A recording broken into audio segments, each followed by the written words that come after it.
Good morning. Good morning. This is the day that the Lord has made. We are going to rejoice and be glad in it. If this is your first time coming by my streaming platform, it is not by accident that you are here. I think I'm going to come on camera this morning. Here we go. Anyway, this is the day that the Lord has made. We're going to rejoice and be glad in it. This is your first time coming by this platform. God has a message that He wants to get into your inner spirit to wake you up this morning, to give you a spirit of resilience, inspiration, zeal to get going, to get out of that bed and get moving, and also to give you a word of encouragement today. I am the Reverend Mrs. Dewana, along with the Reverend Mr. David, and we greet you today with Jesus' joy on this Wednesday morning. No, Thursday morning, excuse me. Is it Thursday already? Yes, Thursday morning, June 11th, 2026. God has a message that He wants to get into your spirit today. He gave it to me at 6:27 a.m. Oops, don't want to do that. Give it to me at 6:27 a.m. And the title is Welcome Back to My Life. I woke up with a reflection.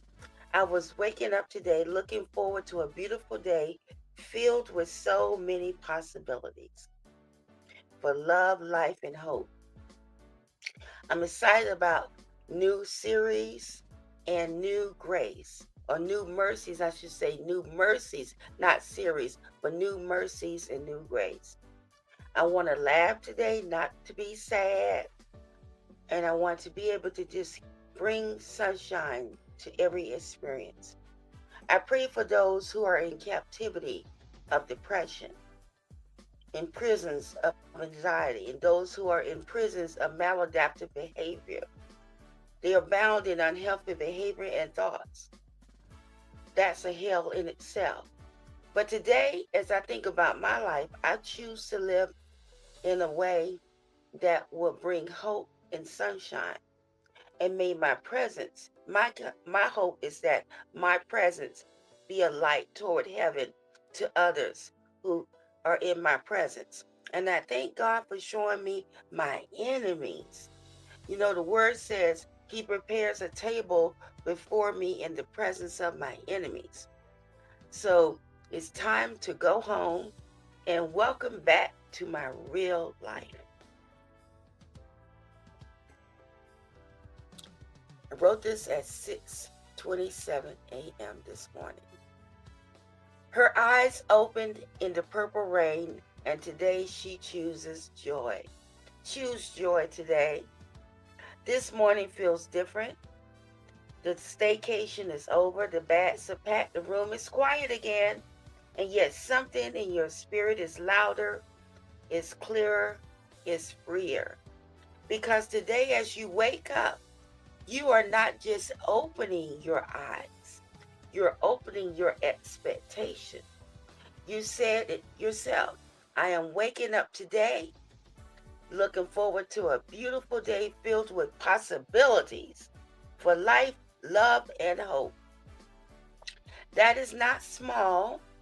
It's not casual. It's not even routine. That is resurrection language. That is new grace language. That is the sound of a person who survived storms, walked through purple rain, and came out with clarity, laughter, and sunlight in your hands. So today you say, I want to laugh today. I don't want to be sad today. I just want to laugh and be the sunshine. That is spiritual warfare. Do you know when you have laughter and you have a clarity of mind, that is warfare. Yes, it is. That is reclamation. That is choosing life over the shadows that try to cling to you because you've seen what captivity looks like. You've seen what depression can do. You've seen what anxiety can steal. You've seen what maladaptive behavior can imprison. You've seen what unhealthy thoughts can change. And you say with your whole chest, in your whole mindset. I choose not to live this way. That is deliverance when you say those kind of things. I choose not to live this way. That is declaration. I choose not to live this way. That is destiny talking. In the scripture, it says, He prepares a table before me in the presence of my enemies. Psalms 23, verse 5. Thank God for showing you your enemies, not so you can fear them, not so you can fight them, but so you can see the table. That's the thing. The table is the point. The pressure of enemy is just the backdrop. The feast is the focus. The favor is the headline. God didn't show you your enemies to intimidate you. He showed them to you to elevate you, to validate you, to confirm you, to prepare you, because the table is already set. The oil is already poured. The seat has your name on it. And the purple rain washed your vision so you can see it very clearly. Welcome back to your life, not the life of exhaustion, not the life of spiritual antagonism, not the life of carrying other people's storms, but the life where your language is medicine, your presence is light, your joy is testimony, your hope is invitation, your spirit is a sanctuary, your hope is invitation. You prayed for those still bound, those in the prisons of their own minds, who's trapped in cycles they cannot even name, who's living in the hell of their own thoughts. And that prayer is proof that your heart is still soft even after all of that. Your spirit is open even after all of that. Your compassion is still intact even after all of that. You're not running home the same. You are returning home to reset, recentered, realigned, reanointed. The staycation has ended, but the clarity didn't. The peace didn't. The joy didn't. The purple rain didn't. Now, let me give you a testimony. I was just thinking this morning about last year, about the same time, when I was preparing for the chaplaincy educator pathway. I remember the sorrow, not the soft kind, but the deep in the bone kind that comes from being mishandled by systems that claim to be sacred. One large organization full of antagonistic spirits, full of the Willie Lynch sexism, full of the isms dressed up as professionalism, trying to break me. They smile like mentors, but move like saboteurs. They said, We're here to guide you, but their actions said, I hope you fail. They were your Judases with a kiss, close enough to touch you, close enough to bless you, close enough to betray you. And still, God prepared a table before me in the presence of my enemies. Not after, not away from them, not once they apologized because they didn't, not once they were removed because they weren't. Right in front of them. Because the table was never about them, the table was about God's commitment to me. They were supposed to be mentoring me, not. They were supposed to support me, not. They were supposed to open doors, absolutely not. But here's the miracle. I'm still here. I'm still standing, still moving ahead, still rising, RISING, and still rising, RIZING. And for you, you are still here, you are still standing, you are still moving ahead, you're still rising with an S, and you're still rising with a Z. Their no didn't stop God's yes. Their sabotage didn't cancel my assignment. Their sexism didn't silence my calling. Their antagonism didn't alter my anointing. I survived. what was designed to break me, because God sat at that table. They didn't flip. They couldn't flip. They couldn't block. They couldn't poison. They couldn't even touch it. They tried to bury me in the bureaucracy, the biases, and the bitterness, but God fled me anyway. They tried to mentor me into mediocrity, but God elevated me into mastery. They tried to shrink my voice, but God amplified my purpose. They tried to make me quit, but God made me unstoppable.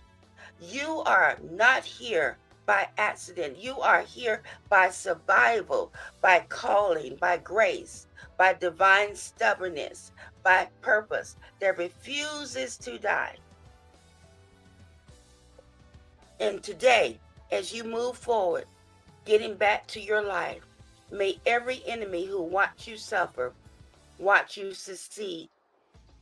May every antagonist who tried to block you see you advance. And may every Judas with a kiss witness your resurrection.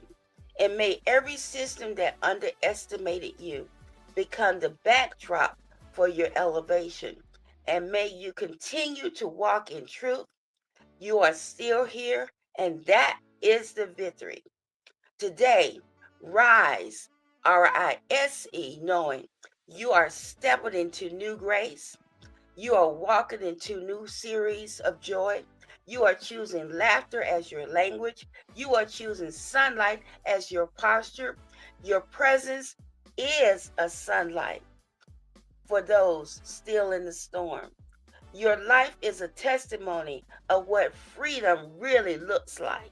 So welcome back to your real life, the life that God preserved, the life that God protected, the life God prepared, the life God breathed into you again at 6:27 a.m., whatever time zone you're in. Rise today with joy. Rise today with hope. Rise today with laughter. Rise in the purple rain clarity. Rise in the God who prepares tables in front of every enemy. Rise at sunrise and walk into your beautiful today. Take care, many blessings, and just remember this. He prepares a table before me in the presence of my enemies. The Judas with a kiss edition. When David said he prepares a table before me in the presence of my enemies, he wasn't talking about enemies far away. He wasn't talking about strangers. He wasn't talking about people outside of your camp. He was talking about the ones close enough to watch you eat, the ones close enough to smile in your face, close enough to sit at your table, close enough to say, I love you, close enough to kiss you on the cheek like Judas. Judas didn't stab Jesus. He kissed him. He identified him with affection. He betrayed him with familiarity. He uses closeness as a weapon. You have to be careful around people when they use closeness as a weapon. That's what makes a Judas dangerous. Not their distance, but their access to you. And that's exactly what Psalms 23 is talking about. God will bless you, feed you, strengthen you, and elevate you right in front of the people who pretend to love you, but were secretly holding you, hoping that you will fall or fail. These are the ones who smile but resent you, hug but envy you, support you publicly and sabotage you privately, call you family but carry antagonistic spirits. Stay close enough but out of love, but not out of love, but out of assignment. These are the Judases with a kiss, the ones who look like friends but operate like foes. And God says, I won't remove them. I'll feed you in front of them, not to humiliate them, but to provoke them. Not to provoke them, but to prove something. You are protected, to prove that you are chosen, to prove that you are covered, to prove that you are sustained. You are spiritually nourished in spaces that hope you will starve. And let's talk about eating for a minute, because eating is very spiritual. In the ancient world, eating meant covenant, safety, nourishment, peace, restoration, strength. So when God says sit down and eat, he is saying to you, you can rest, you can breathe, you can be nourished, you can be whole, you can be well, even with antagonists nearby. Because eating is spiritual. It grounds you, it restores you, reminds you that you are alive. It symbolizes God's provision. It is an act of defiance against despair. It is a declaration that you will not be moved. Your enemies can watch, but they cannot stop the meal. And the real revelation is that the table is not about the enemy. The table is about the God who feeds you anyway. The presence of enemies is not the threat, it's just the backdrop. The table is the headline, the feast is the focus, the nourishment is the miracle. God is saying, God is saying, you don't have to run. Excuse me. You don't have to run. You don't have to hide. You don't have to shrink. You don't have to fear. Sit down, eat, live, thrive. I've got you. And as we close today, as you rise from this moment and step back into the rhythm of your real life, may the God of new grace breathe on you every day.